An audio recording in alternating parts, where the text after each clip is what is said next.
यस्य स्वयं स्वभावाप्ति रभावे कृत्स्नकर्मणः तस्मै संज्ञानरूपाय नमोस्तु परमात्मने। जय बोलो 24 भगवान की जय। योग्योपादान योगेन दृषदः स्वर्णतामतां द्रव्यादिस्वादिसम्पत्तां वात्मनोऽप्यात्मतामतां वरं व्रतैः पदं दैवं नाव्रतैर्बत नारकं छायातपस्थयोर्भेदः प्रतिपालयतोर्महान् यत्र भावः शिवं दत्ते द्यौकीयदूरवर्तिनी यो नयत्याशु गव्यूतिं क्रोशार्धे किं ससीदति ऋषिकजमनातङ्कं दीर्घकालोपलालितं कसां सौख्यं नाकेनाकौकसामिव वासनामात्रमेवैतत् सुखं दुःखं च देहिनां तथा युद्वेजयन्ते ते भोगारोगायिवापदि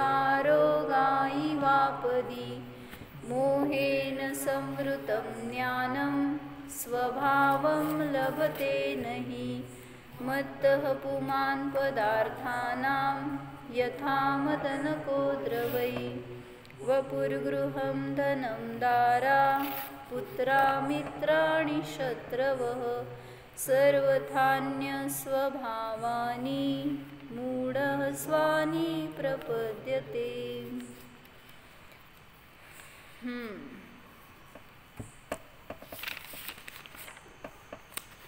काय अर्थ?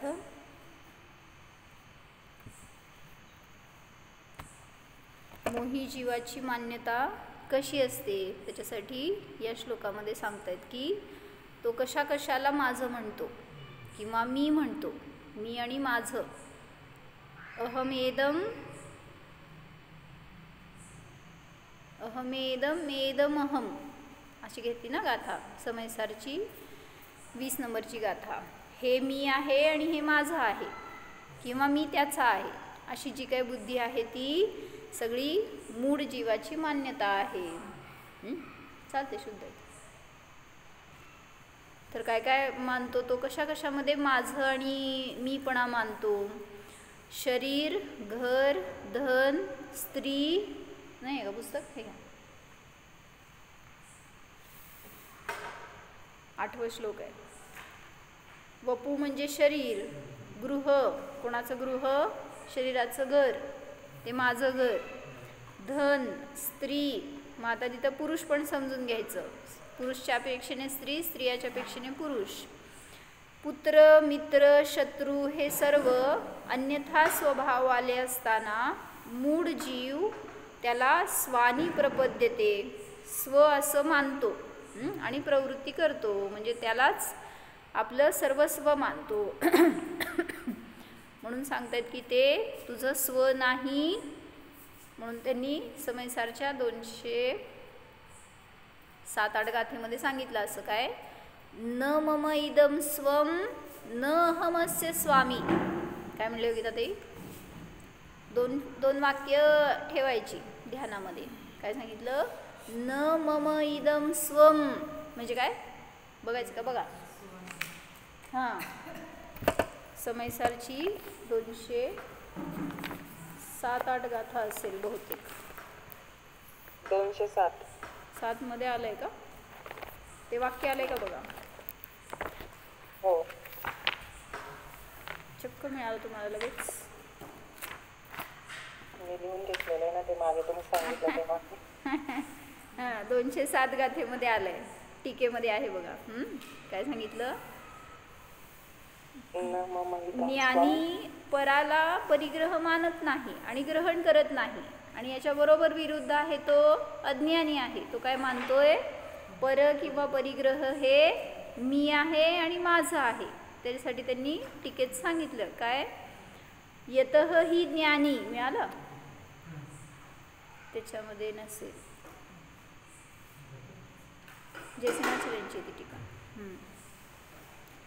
यतः हि ज्ञानी यह हि यस्य स्वः भावः, ज्या कारणाने ज्ञानी जो खरोखर ज्याचा स्वभाव, ज्याचा तो स्वचा भाव आहे, सह तस्य स्वः, ते त्याचं स्व आहे, जो त्याचा त्या स्वचा भाव आहे तो त्याचा स्वभाव आहे. काय हो समजलं का काय म्हणते? उगीच तेच वाक्य सांगायला तुम्ही हो म्हणाला. ज्याचा जो भाव आहे तो त्याचा स्वभाव आहे असं सांगायचं थोडक्यात. तो त्याचा स्व आहे. सह तस्य स्वामी, आणि तो त्याचा स्वामी आहे, तो त्याचा भाव आहे आणि त्या भावाचा तो स्वामी आहे. जसं माझा भाव ज्ञान आहे आणि त्या ज्ञानाचा मी स्वामी आहे असं ज्ञानी मानतो जाणतो. इति खरतर तत्वदृष्टी अवष्टंबात, अशा प्रकाराने खरतर काय केला अर्थ? सूक्ष्मदृष्टी, सूक्ष्म तीक्ष्ण तत्वदृष्टीचं त्याला अवलंबन केलेलं असल्यामुळे, म्हणजे ज्ञानी जीव आहे तो यथार्थ जाणतो, सूक्ष्मतेने जाणतो की जे काय पर आहे ते माझं नाही, स्व नाही, ते माझं भाव नाही, मी त्याचा स्वामी नाही. आत्मानं आत्मनः परिग्रहं तु नियमेन विजानाति. मिळालंय काय म्हणले? आत्म्याचा आत्माच परिग्रह आहे असं नियमाने जाणतो. आत्म्याला आत्म्याचा परिग्रहच नियमाने जाणतो. असंच केलं ना खाली? आत्मा को ही नियम से आत्मा का परिग्रह जानता है. आत्म्याचा परिग्रह काय आहे? आत्माच आहे असं वाटतंय का? म्हणजे मी आत्मा आहे आणि माझं परिग्रह माझ्याबरोबर सदैव आहे. जसं तुमचे काय दागिने असतील ते तुम्ही कुठं ठेवलेत दिसले का? तर तिथं घरात ठेवून इथं आलोय आता, तर तो परिग्रह तिथे ठेवलाय तो माझा म्हणता ना तुम्ही. तर ह्यांना सांगायचंय आत्म्याचा परिग्रह तुम्ही सतत बरोबर घेऊन फिरताय तर तो तुमचा परिग्रह म्हणला जाणार. तो तुमच्यापासून कधी वेगळा होत नाही. ततः, हे वाक्य महत्वाचं, ततः न मम इदं स्वं न अहमस्य स्वामी इति परद्रव्यम न परिगृह्णाति. काय कळलं? हे माझं स्व नाही आणि मी त्याचा स्वामी नाही, अशा प्रकाराने ज्ञानी जीव परद्रव्याला ग्रहण करत नाही. कोण? तो. कोण तो? तो मी नव्हेच, आहेच.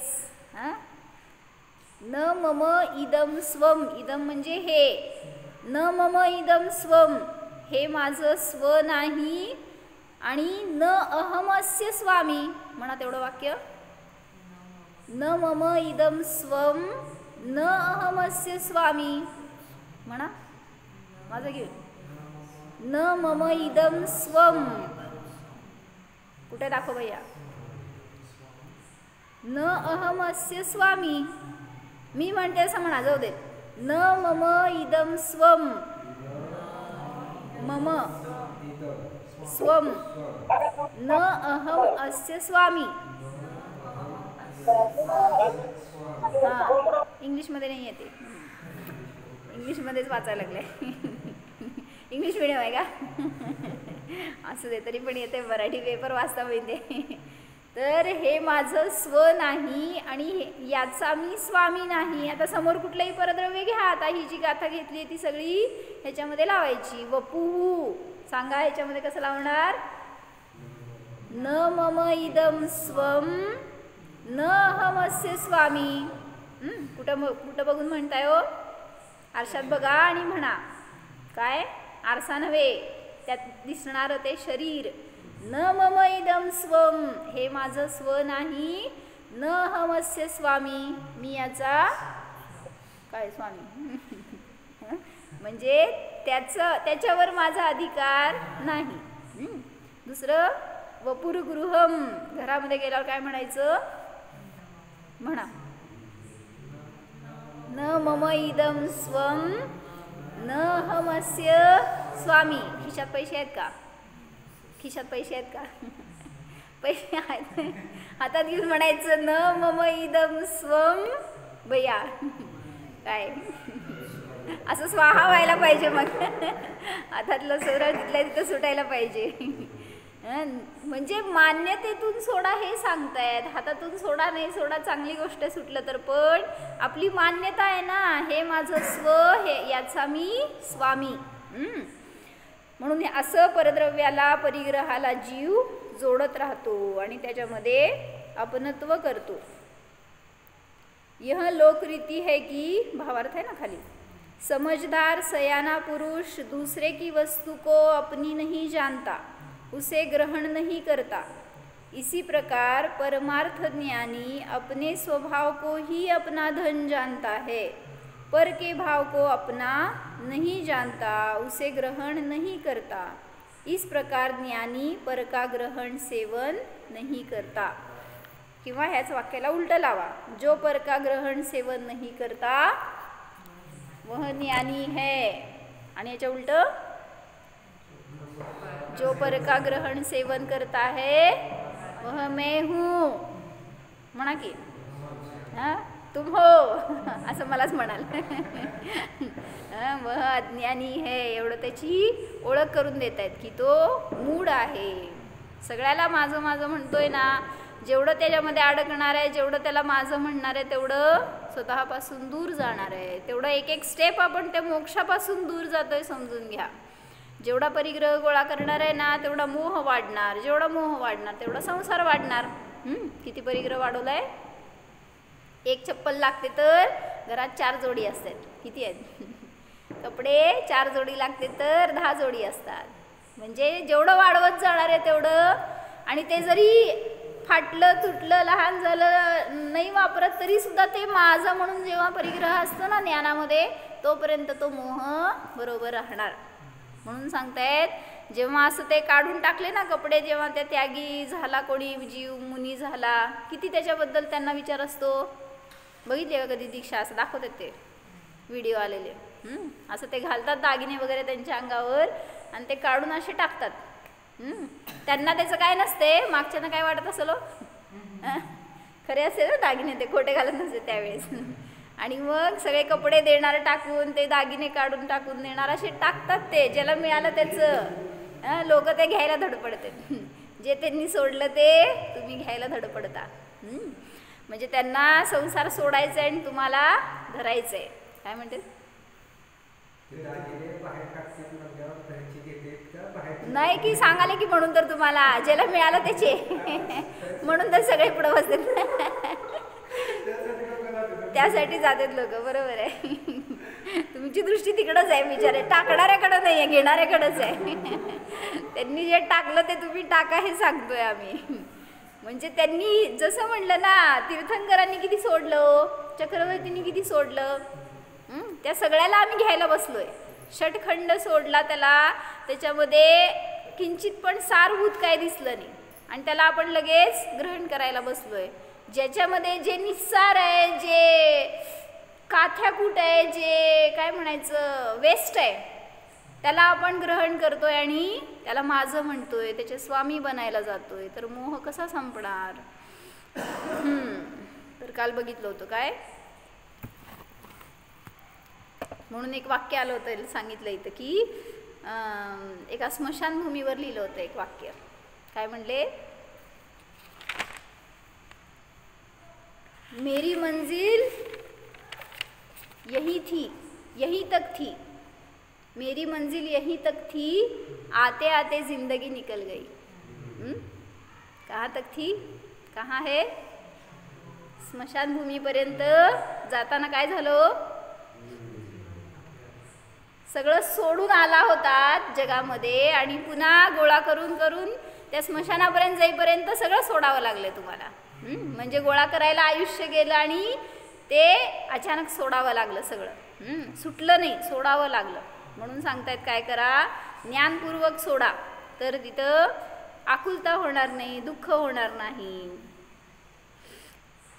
एक इन्सिडन्स सांगितलं बरं का तिथं, की कशासाठी मॉरल बघू त्याचं काय सांगितलं.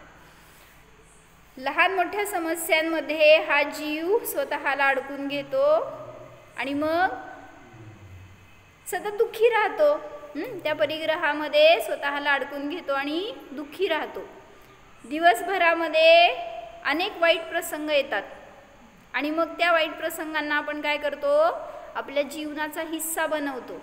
काय झालं, आज त्यांनी मला शिवी दिली, आज त्यांनी माझी निंदा केली. किती दिवस लक्षात ठेवता हो, आयुष्यभर. किती मेमरी चांगली आमची, म्हणजे चांगली म्हणायची का वाईट म्हणायची. असल्या गोष्टी जर भरत राहिलो तर कचरा वाढत जाणार डोक्यात. त्याला टाळून अनेक सुंदर गोष्टी उलट ग्रहण करू शकतो. ज्यांनी तुमची निंदा केली ना त्याच्याकडे असलेला चांगला गुण त्यावेळेस बघायचा, म्हणजे ती निंदा न्यूट्रल होऊन जाते. त्यांनी काय म्हणलं असेल ना, समजा तुम्हाला काय तर बनवलं आहे, असली भाजी बनवली आहे, असली रोटली बनवली आहे, काय कसली तर भाकरी केली आहे असं तुम्हाला म्हणलं समजा, मंगलकाकींचे भाव लय चांगले असतात बरं का. बिचारे कोणाच्या मध्ये आधी नाही, काय नाही, ज्याला जसं पाहिजे तसं द्यायचं. सगळी अशी प्रवृत्ती द्यायची करायची खूप चांगली आहे त्यांची, भावना अंतरंगातनं खूप चांगली आहे. तर मला सांगायचं होतं की समजा मंगलकाकी एक्झाम्पल तुम्हाला कोणतं असं म्हणलं, काय तर केलं आहे स्वयंपाक, काय वाटतं हो, लगेच मंगलकाकी म्हणते कमी झालंय का, बरं उद्या चांगलं करते असं म्हणतील बरं का. तुम्ही काय म्हणणार हो, लई शाणे झाले, माझ्या सगळं करून दाखवा बघू. म्हणजे आपल्याला ते कर्तृत्व आहे ना, मी केलं आहे, आणि त्याला जर त्यांनी कोणी नावं ठेवलं तर इगो हर्ट होतो.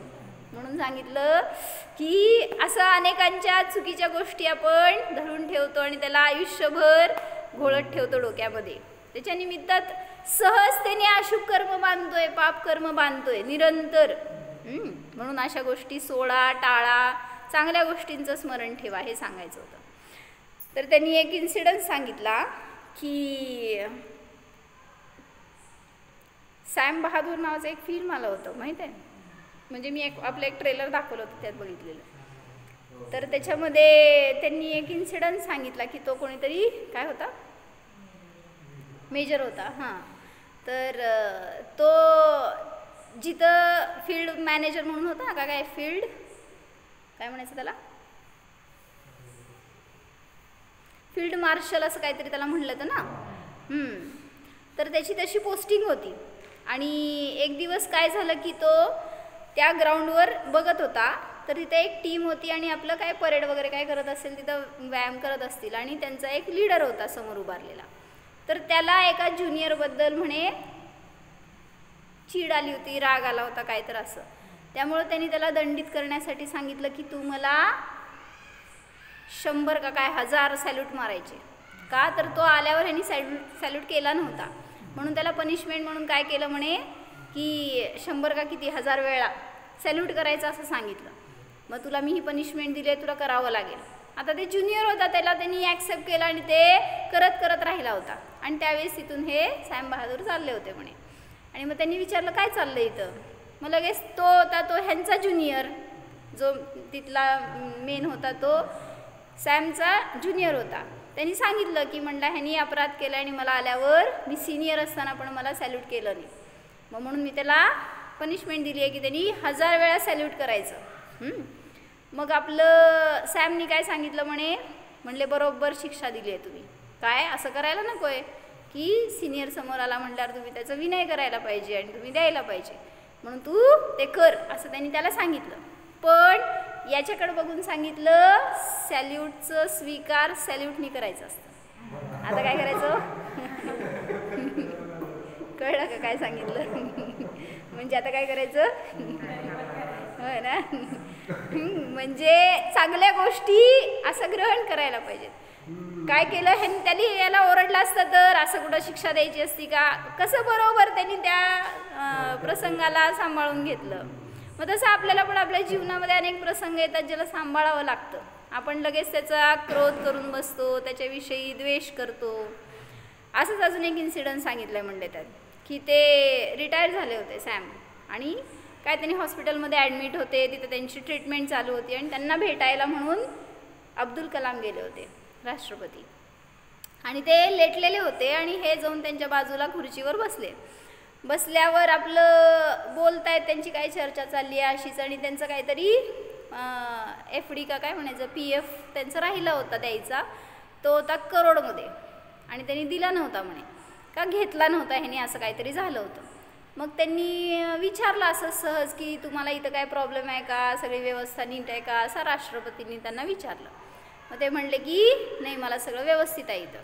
मग तुम्हाला काय अपेक्षा आहे का, काय पाहिजे का. मग त्यांनी आपलं काय सांगितलं नाही. तो म्हणला मला एक खंत आहे म्हणाले ते सॅम बहादूर की म्हणले माझ्यासमोर देशाचा राष्ट्रपती बसलाय आणि मी त्याला सॅल्यूट नाही करू शकत. म्हणजे मी अशा कंडिशनमध्ये आहे. माझी इच्छा आहे अंतरंगातनं की मी तुम्हाला. मग त्यावेळेस राष्ट्रपतींनी सांगितलं तू तिथून केला तरी पण मला सॅल्यूट मिळाला तुझा. म्हणजे त्यांचा तो बहुमान असं दाखवायचा होता. आणि मग त्यांनी त्यावेळेस सांगितलं की तुम्हाला माझी एक रिक्वेस्ट आहे की माझं PF अडलेला होता तो अजून मला मिळालेला नाही आहे, तर ते तुम्ही बघा असं काय तर त्यांनी सांगितलं. आणि मग यांनी गेलं की लगेच दिल्लीवरनं त्याचं PF लगेच ट्रान्सफर केलं आणि त्यांना 1 करोड रुपये मिळाले त्यात काय. आणि ते सगळे 1 करोड रुपये त्यांनी परत सेनेला दान म्हणून देऊन टाकले असं त्यात त्यांनी सांगितलं होतं. कशासाठी सांगितलं हो? स्मशानभूमी तर कुठं आली. हां, पण ह्याच्यातनं काय घ्यायचं आहे मॉरल सांगा.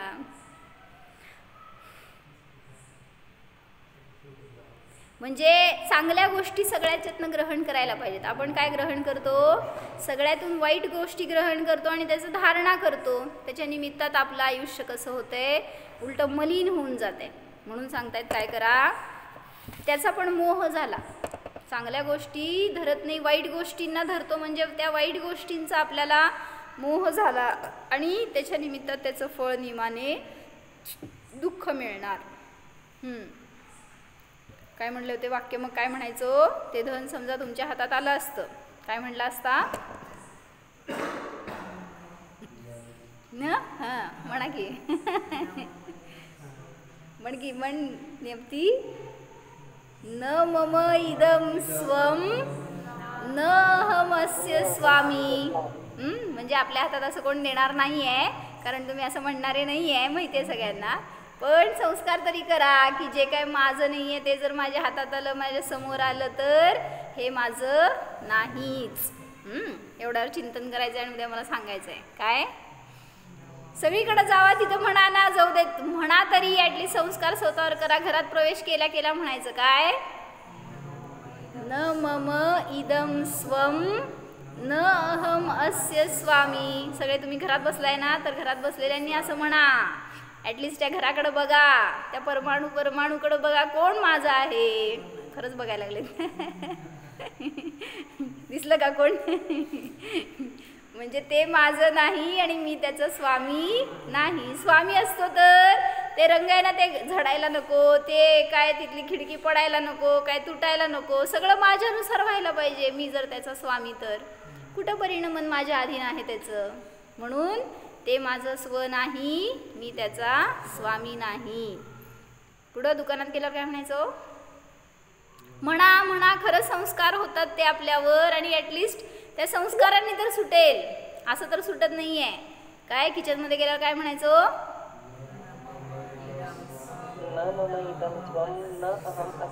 हां, स्वयंपाक सोडून बसू नका. फक्त सांगायला लागले तुम्हाला की हे म्हणायचंय, संस्कार आपल्यावर करायचे. खाणारा नाहीये, जाणणार आहे हे तर आहेत. हां, पण ते सगळं मी केलो हे भाव आहेत ना मागं, ते सोडायचे. त्यासाठी हे माझं नाही, मी याचा स्वामी नाही. दागिने घातल्यावर आरशात बघत असताना काय म्हणायचं, म्हणा भया, न मम इदम स्वम न अहम अस्य स्वामी.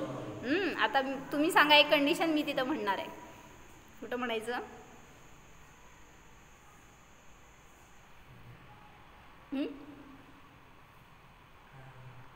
अजून कुठल्या कंडिशनमध्ये असं म्हणणार. इथं सांगितलं ना, वपूर गृहम धनम दारा, ह्या सगळ्यांच्या सहवासात गेल्यावर तुम्ही हे म्हणणार आहे. अजून कधी म्हणणार हो,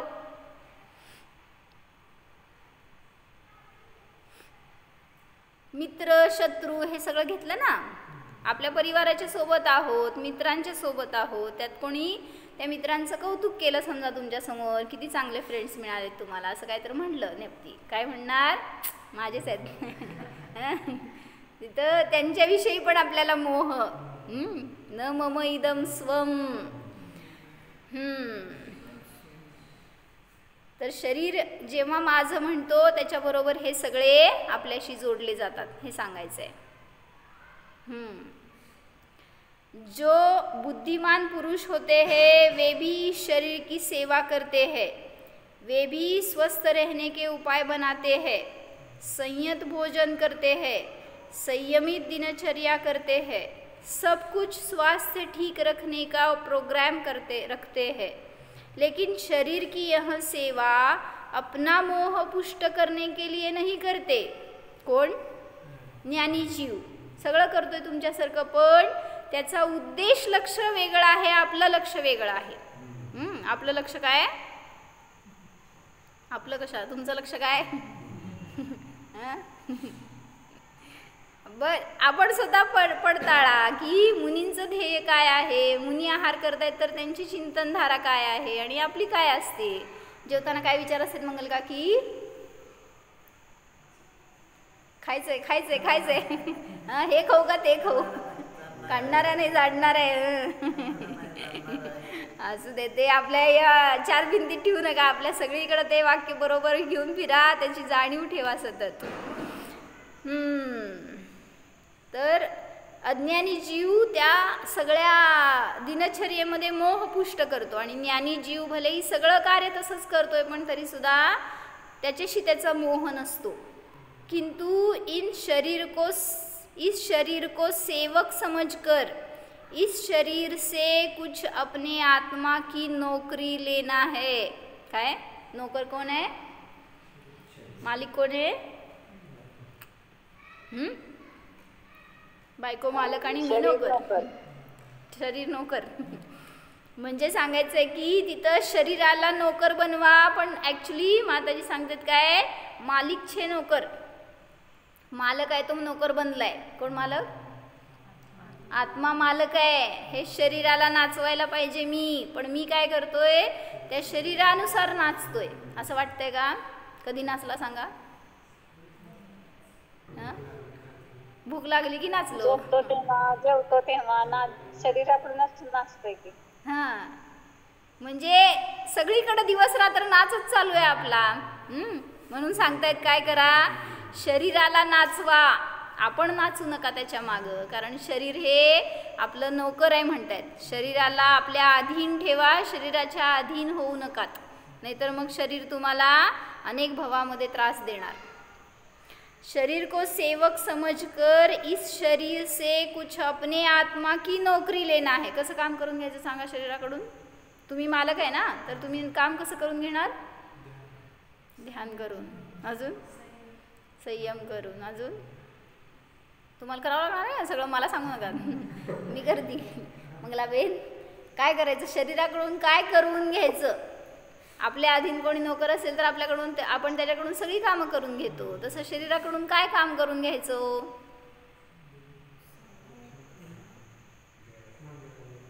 जे जे माझ्या आत्म्यासाठी उपयोगी आहे ते सगळं काम या शरीराकडून करून घ्या। कारण शरीर नाही तर तुम्हाला त्याच्या कामामध्ये अडकवणार। जेव्हा आजारी पडणार, शेवटचे समय असणार, त्यावेळेस काय करतो शरीर आणि जीव काय करतो ते सांगा? जेव्हा शरीराची शक्ती कमी झाली आहे, जीवाची शक्ती कमी झाली नाही आहे, पण मानतो काय, माझी शक्तीच नष्ट झाली असं मानतो। आत्म्याची शक्ती कधी लहान असू दे नाही तर मोठा असू दे, वृद्ध असू दे, मरायला टेकलेला असू दे, तरी सुद्धा आत्म्याची शक्ती कमी होणार नाही आहे, पण मानतोय काय, याची शरीर नष्ट झाली शक्ती म्हणजे मीच दुर्बळ झालो। कानाला ऐकायला येईना, डोळ्याला दिसेना, कोणाची शक्ती गेली हो? माझीच। म्हणा बघू, कान कोणाचं, डोळे कोणाचे? हेच म्हणायचं वाक्य आपल्यासाठी काय, न मम इदम स्वम न हमस्य स्वामी। काय, कान नाक डोळे ज्याला ज्याला तुम्ही माझं म्हणताय ना, त्याचं कदाचित काहीतरी आपल्याला अहम असेल त्या गोष्टीचा, बुद्धी चांगली असं वाटतंय, त्याचा अहम झाला समजा, तरी न मम इदम स्वम, कारण पर्याय आहे ती बुद्धी म्हणजे, पण म्हणून त्याचा मी स्वामी नाही, ते माझं स्व नाही। म्हणून शरीराकडून उद्या दिवसभरामध्ये काम करून घ्यायचं। काय, जसं दिवाळीचं काम करून घेतो नोकरांकडून, तसं या शरीराकडून आयुष्यभराचं काम करून घ्यायचं। काय करणार? दिवसभर त्याला धर्मामध्ये जुंपायचंय किंवा आपल्या आत्मसाधनेसाठी जुंपा, जेणेकरून की त्याची काही डिमांड नाही यावी. आत्म्याची जी डिमांड आहे ना ती शरीराने पूर्ण करायला पाहिजे. आपण सगळ्या शरीराच्या डिमांड्स पूर्ण करायला जातोय म्हणून त्याचे नोकर बनलोय. इस शरीर से म्हणून एक घटवलं होतं ना आम्हाला की 5 घोडे आहेत आणि त्या 5 घोड्यांवर बसलेला एक सारथी आहे आणि त्या 5 घोड्यांना कंट्रोल करतोय. आणि एक दिवस असं झालं की ते 5 घोडे उधळले, काय म्हणायचं, अनकंट्रोल्ड झाले. आणि हा आता सारथी कुठे गेला सांगा? कुठले 5 घोडे, कोण सारथी, कुठल्या रस्त्यावर, कुठं गेला, शोधत बसू नका. कारण 5 घोडे म्हणजे 5 इंद्रिय आणि सारथी कोण? 5 इंद्रिय. हा जीव सारथी आहे. मग त्या घोड्यांना सारथीनी कंट्रोल करायचं का सारथीला घोड्यानी? सारथीनी घोड्याला कंट्रोल करायचंय. म्हणून सांगायचंय की तिथं त्या घोड्यांना वश ठेवा तर तुमच्या लक्ष्यापर्यंत तुम्ही जाणार, तुमच्या डेस्टिनेशनपर्यंत पोहोचणार. नाहीतर कुठं भरकटणार सांगता येत नाही. कुठं गेलेत आपले 5 घोडे? 5 ठिकाणी गेलेत आणि तुम्ही कुठे हो? असे सगळीकडे डिवाइड झालेले आहात. म्हणून सांगायलेत काय करा, वश ठेवा. त्या इंद्रियांच्या अधीन होऊ नका, इंद्रियांना आपल्या वश ठेवा. आत्मा की नौकरी लेना है, इस शरीर से कुछ अपने आत्मा की नौकरी लेना है, कुछ आत्मा का हित करना है. केवल इस हित भाव से शरीर की सेवा करते हैं. जो ज्ञानी रहते हैं वो इस तरह शरीराकडून सेवा करून घेतात, स्वतः शरीराची सेवा करत नाहीत. आपण काय काय करतो शरीरासाठी?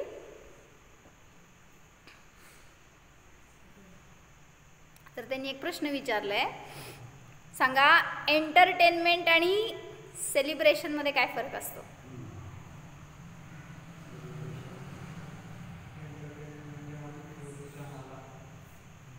नाही नाही नाही असं नाही. एंटरटेनमेंट म्हणजे काय आणि सेलिब्रेशन म्हणजे काय हो? सेलिब्रेशन म्हणजे पण एंटरटेनमेंट दुसरे आपले करतात आणि सेलिब्रेशन आपण करतो. आपण दुसऱ्याचं करायचं का?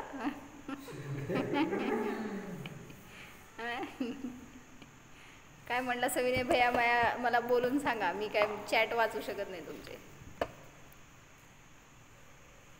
म्यूट काढून सांगा.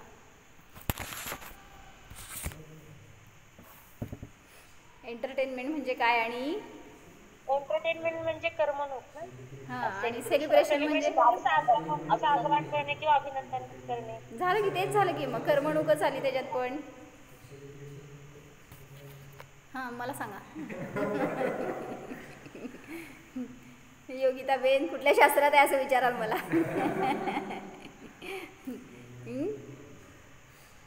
तर 2 डिफरन्स सांगितले त्यांनी त्याच्यामध्ये बरं का. काय सांगताय काय चिलना की सेलिब्रेशन म्हणजे काय आणि एंटरटेनमेंट म्हणजे काय विचारलंय मी. शास्त्रातला क्वेश्चन नाही आहे, तुमच्या लाईफ मधला क्वेश्चन आहे.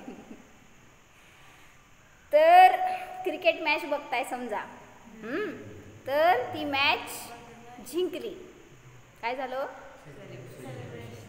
कोणाचं सेलिब्रेशन झालं आणि कोणाचं एंटरटेनमेंट झालं ते सांगा. आपण बघतोय आणि आनंद मानतोय तर आपलं एंटरटेनमेंट झालं. आणि तिथे जाऊन खेळताय ग्राउंडवर आणि तुम्ही जिंकलाय, काय करता हो? त्याला म्हणायचं सेलिब्रेशन. म्हणजे इन्वॉल्ड असताना तुम्ही जेव्हा त्याच्यामध्ये, तेव्हा जो आनंद भोगता त्याला सेलिब्रेशन म्हणतात. आणि जे दुरून बस फक्त त्याचा आनंद बघतोय तर एंटरटेनमेंट म्हणायचं त्याला. आता हे माझ्या धर्मात घटवून सांगा बघू.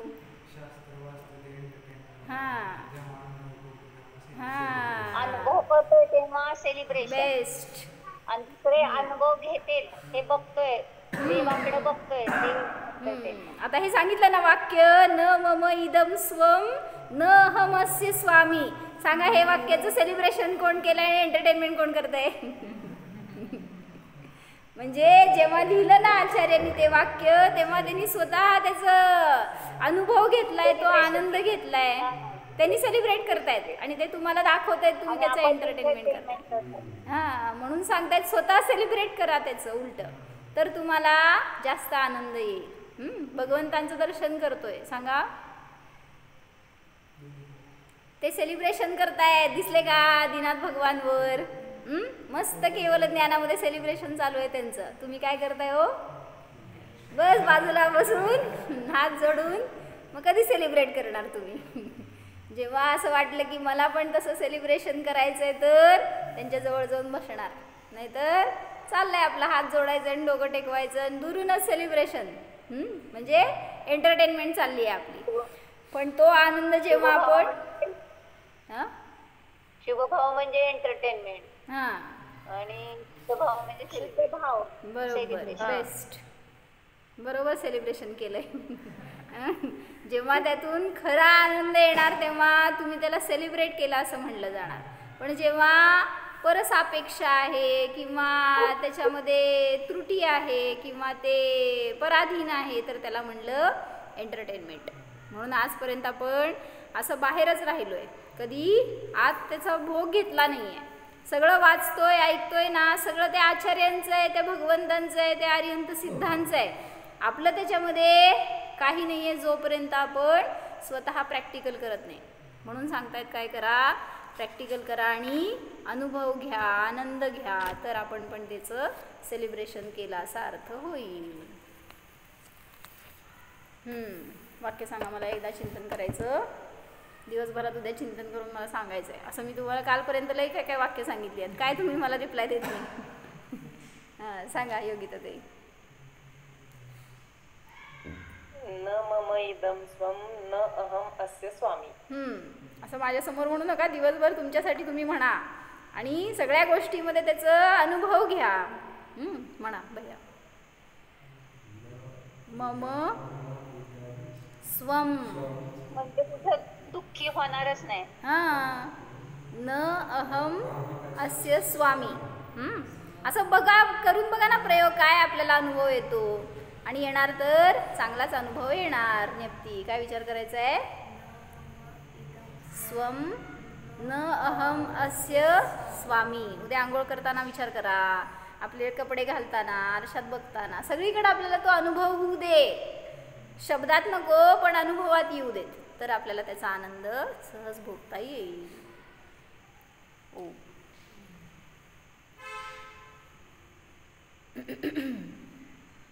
सांगा भैया.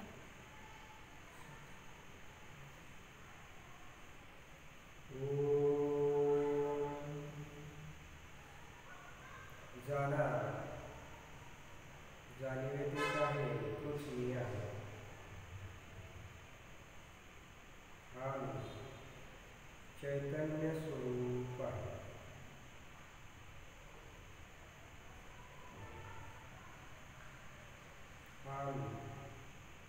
पराचा करता नाही, करिता नाही, अनुमोदन देणारा नाहीच.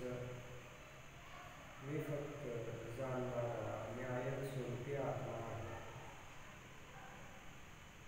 जाणतो आहे तोच मी आहे. अशब्द स्वरूप आहे.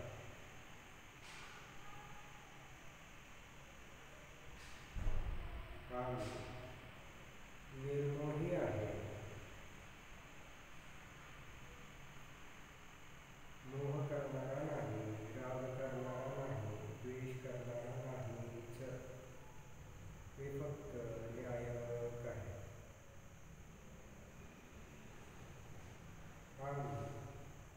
वितराग स्वरूपी आहे.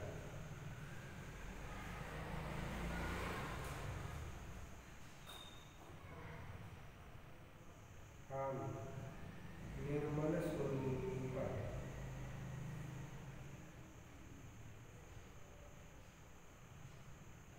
निर्विकार स्वरूपी आहे.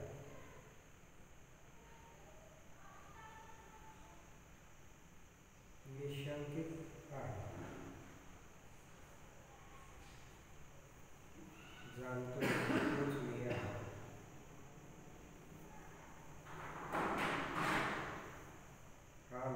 शाश्वत